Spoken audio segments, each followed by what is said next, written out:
эфире рубрика «Чрезвычайные происшествия», в студии Александр Хавренко. Здравствуйте. В Сантарском районе на скамье подсудимых оказался 37-летний мужчина, которого обвинили в незаконной пересылке наркотиков. По версии следствия, обвиняемый, находясь в Якутске, передал водителю такси небольшую коробку от мобильного телефона. О том, что внутри коробки гашиш, отправитель умолчал.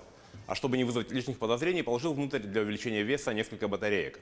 Наркотики были изъяты сотрудниками полиции в селе Сантар у получателя в ходе проведения оперативно-розыскных мероприятий. $5500 лишилась жительница Якутска. В полицию она пояснила, что обнаружила пропажу денег после того, как у нее в гостях побывал ее знакомый. Полицейские задержали мужчину, 35-летнего, ранее судимого, уроженца Момского района. Мужчина без определенного места жительства и постоянных источников дохода успел потратить большую часть украденных денег. На момент задержания у него оставалось только $700. Возбуждено уголовное дело по статье «Кража».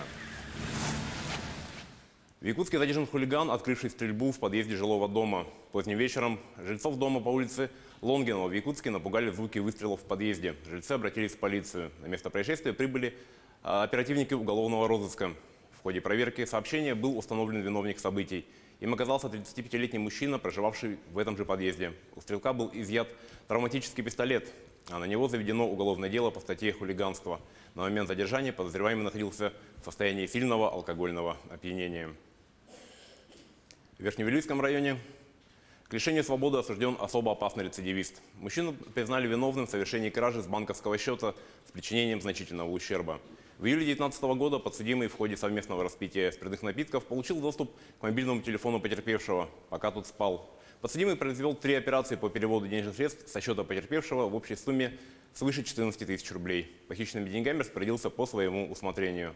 Преступление совершено им в период неотбытого срока условно-досрочного освобождения. С учетом непогашенной судимости действия обвиняемые образовали особо опасный рецидив.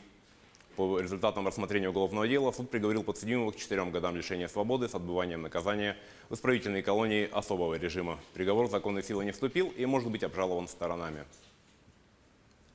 По материалам проверки прокуратуры Кобяйского района возбуждено уголовное дело по факту служебного подлога при предоставлении муниципальных жилых помещений. Установлено, что между администрацией муниципального образования поселок Сангар и 2 гражданами заключены договоры социального найма жилых помещений. При этом, согласно материалам проверки прокуратуры, договоры заключены эффективно. При их заключении муниципальным служащим использованы данные умерших граждан для незаконного заселения в жилые помещения муниципального фонда своих близких родственников. Прокуратура направила материалы проверки в следственный орган для решения вопроса об уголовном преследовании. На севере Перу с обрыва рухнул пассажирский автобус. В результате инцидента 19 человек погибли и еще 23 получили травмы. Подробности у Никиты Конева.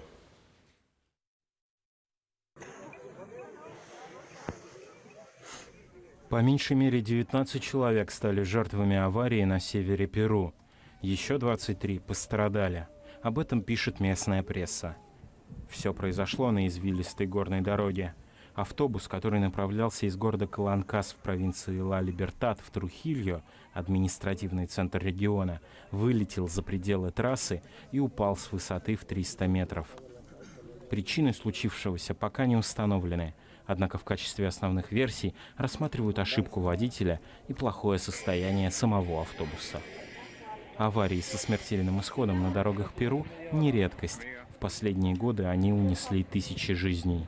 Так, только накануне в похожей трагедии на юго-востоке страны погибли 6 человек, пострадали еще 40. На этом наш выпуск подошел к концу. О чрезвычайных происшествиях в республике, в стране и мире мы расскажем в следующих выпусках новостей.